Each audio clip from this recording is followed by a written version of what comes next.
You as a Lakers fan saw this yesterday morning, and I cannot wait to get your thoughts. I'm going to read the tweet. I miss KB in reference to Kobe Bryant.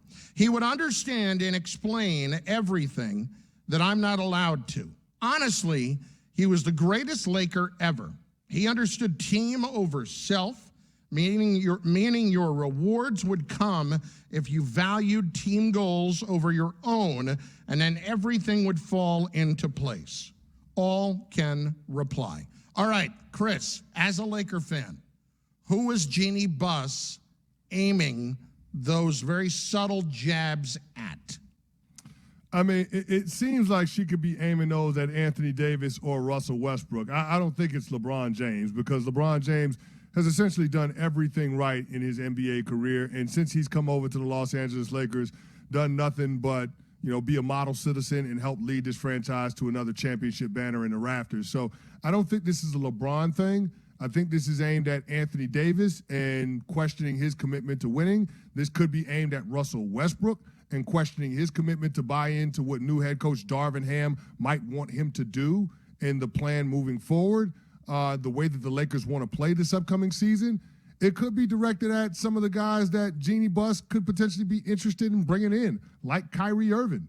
So we'll see what ends up happening. But, in terms of somebody that was able to establish the culture, there's nobody that you would set over Kobe Bryant with except maybe Magic Johnson. Like those two guys, in terms of making the Laker culture what it has been over the great years where they were able to call themselves a dynastic team. Like, those are the two guys that you would put front and center. And right now it feels like Jeanie Buss is having a hard time finding that missing piece, finding that dude. I thought they may have been directed toward KD and maybe Kyrie Irving, to tell you the truth. And I know it's more likely that it was somebody in her own team at this point, but I think she's kind of pointing to other players around the league who don't value this. But to this point, it's where the Lakers really have to double down, in my estimation, on everything that has gone wrong.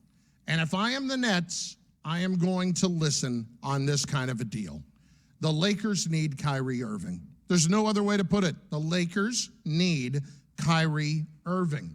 And for me, if you're going to do that, the Nets should absolutely listen on Russell Westbrook. We can all agree, when you are trading away Kevin Durant, you are not winning a championship that year.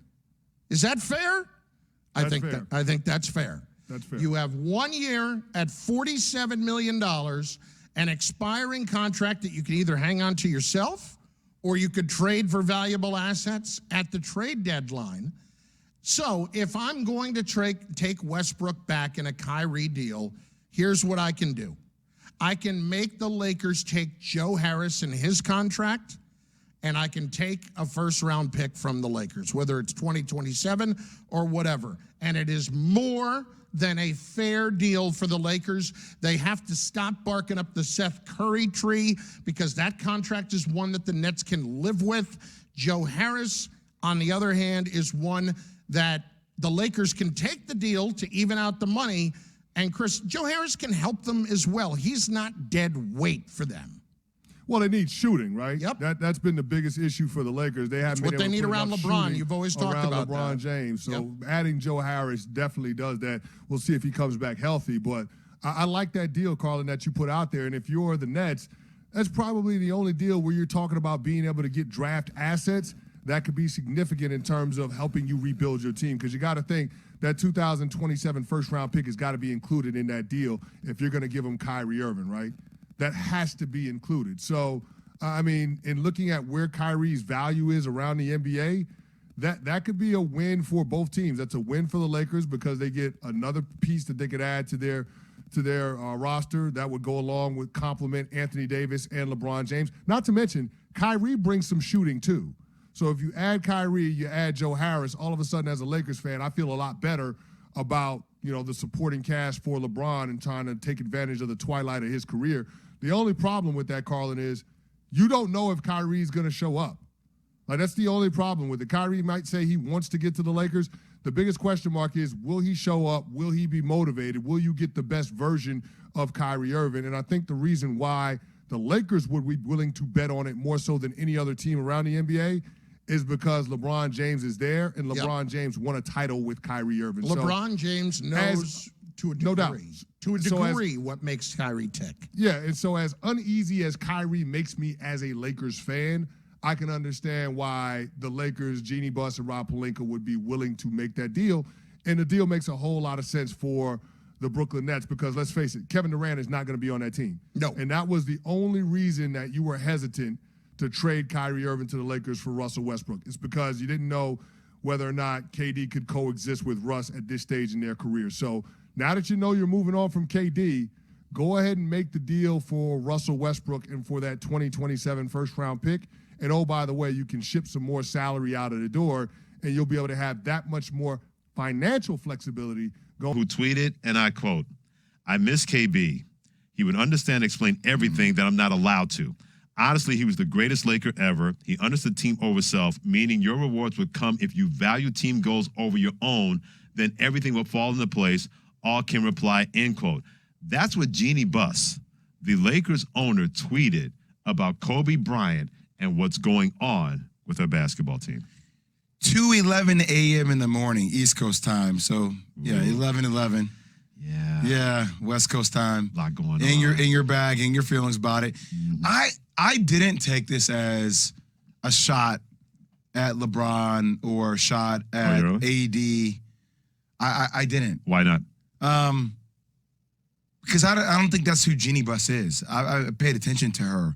She's not that kind of person that would take to social media to jab somebody. Okay. I truly believe it was like a nostalgic moment for her, like about Kobe and about what. I mean, man, I tell you, like the stuff online that you see of Kobe and some of his inspirational stuff, some of the things he says. Now I watch that on Facebook all the time. It's incredible, man. And all the time. Things were challenging because he pushed people. There was a time too, Freddie, now, where he didn't want to be in LA anymore. You talk about, an owner digging their heels in the sand, True. And they work with them to work it out. But that could have been a very different relationship. But, I think that was more so Jeanie Buss missing those times with her best friend, with the person that she grew up in this industry with, and where this franchise used to be. Okay. To me, more so. I can see how people could see how it's taking slight at things are done differently these days, which they are. Right. But, Kobe still had a lot of power within that organization. There's a reason Rob Pelinka was in that position. True. Every time I think about that, I can't even imagine when you talk about different cultures. You got the Brooklyn Nets trying to find their culture, the Lakers trying to rediscover their culture, and Kobe Bryant is tied to the fabric of that. He's part of that lineage, West to Jabbar to Magic to Shaq to him. He's part of that lineage that was a part of the Lakers culture, and it's something that Brooklyn has been trying to find. And they thought they found that. First with Paul Pierce, Kevin Garnett in that trade. Didn't work out, didn't pan out. Thought they found it again. Three years to the day before Kevin Durant decided he wanted to leave Brooklyn, he and Kyrie Irving signed up to be a part of the Brooklyn Nets. Mm-hmm. Everything that they've wanted, she was talking about in that tweet, that when you have it, it is so hard to keep it. It is so hard to recapture it. And that is something that she knows what the Lakers are supposed to look like. And she wants that again, of course. And that the Brooklyn Nets are constantly searching for, and now on the search again with Kevin Durant wanting out and Kyrie Irving on his way out. It's hard to win championships, and it's not only having the culture in place, but having the leader of the culture that is able to have conversations with your ownership, and then have that trickle down to everybody else on your roster. Sure. Right? But I think people say sure. I don't think people recognize how challenging that is. Because they don't want to. That's one of the biggest key components to being successful at winning championships or having a culture that's in place where you trust. Because look what happened with Kawhi Leonard and one of the best franchises ever in the history of sport. Good description. The San Antonio Spurs. Like, you didn't have that connectivity. And then when you lose that after coming off the David Robinson, the Tim Duncans, you lose that. It's weird. It's why the Pats have been able to still remain successful to a degree because Bill Belichick keeps that in place. And now, but people fall in line with how that culture is built because they've seen the success. Whereas San Antonio, it didn't walk out because people kind of fell in line, but they took a huge drop off. Right. Why don't players want to fall in line more than ever before? What is it? Do they feel a sense of weakness? Fall in line is All right, that terminology Let me will rub rephrase people that. the wrong way. Okay, let me rephrase that then. Why do players don't want to stick around that when something happens, it seems more than likely they'd rather go away from it instead of trying to work it out? Why does that seem to be part of this? Well, Dame has stuck around. Look what Dame's been through in Portland. But he's gotten criticized for it. People say he should leave that situation. Because people are always trying to look for something shiny or a better object. And sometimes in a relationship, whether that be work or personal, like you find out the best things when you work through scenarios. Sure. You're supposed to. You fight through things, right? There's a learning curve about that. So it's to each his own. I mean, every situation is different. But it is interesting to see like what Dame has gone through with scandals up top, with coaching Terry Stotts falling on the sword, with Chauncey Billups and a lot of stuff that came in with him earlier. I mean, he's still there being loyal. And I think that was a lot of what Jeanie Buss put out there, to your point, that could have gone the other way. Because Kobe Bryant said, I'm getting the hell out of here. Well, that's why it can't be fall in line. It has to be, how do we have a collaborative relationship? True. Between fall in line's the wrong description. Yes. I'll own that one, because you can't really attach that to really any generation. It doesn't matter this generation, previous generation. Like any relationship, it does get to a point sometimes where it's like, yo, look, this is what it's going to be. Now, we can collaborate for a second, and I can take your input, but at the end of the day, I do own this franchise, and this is what I see the